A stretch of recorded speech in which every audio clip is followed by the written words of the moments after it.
আজি মই আপোনালোকৰ ওচৰলৈ লৈ আহিছোঁ গাজৰৰ চালাডৰ এটা নতুন ৰেচিপি। তাৰ কাৰণে মই লৈছোঁ 2টা মিহিকৈ কুটি লোৱা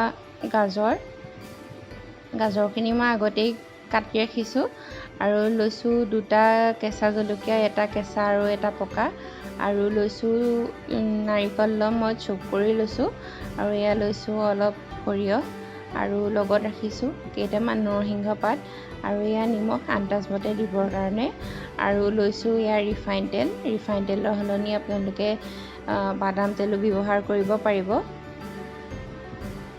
এতিয়া মই এটা বাউলত মিহিকৈ কুটি লোৱা এই গাজৰখিনি দি দিম। গাজৰখিনিৰ লগত মই নাৰিকল আৰু মিহিকৈ কুটি লোৱা জলকীয়াখিনিও মিক্স কৰি দিম। প্ৰথমতে মই এয়া গাজৰখিনি দি লৈছোঁ, আৰু এয়া মই চপাৰত চপ কৰি লোৱা নাৰিকলখিনি দি দিছোঁ। আপোনালোকে ৰুকা নাৰিকলো দিব পাৰিব।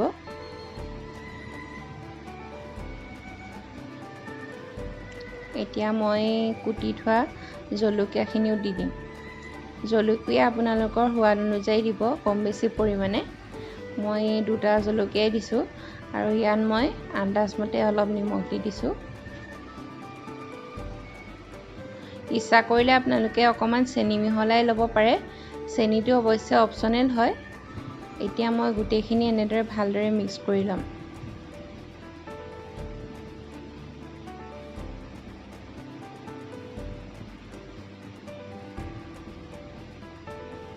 ফ্ৰাই পেনখন গৰম হ'ব দিলোঁ, আৰু তাত অলপমান ৰিফাইন তেল দি দিছোঁ।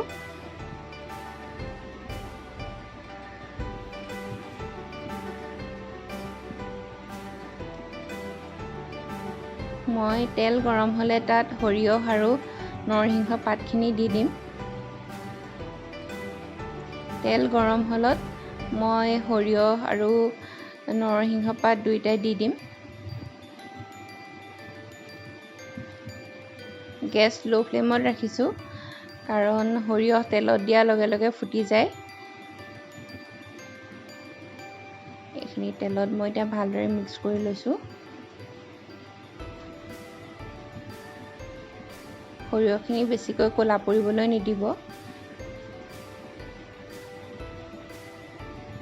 এনেদৰে ভালকৈ ভজা হোৱাৰ পাছত মই আগতে কৰি থোৱা মিক্সাৰখিনিত এনেদৰে দি দিছোঁ।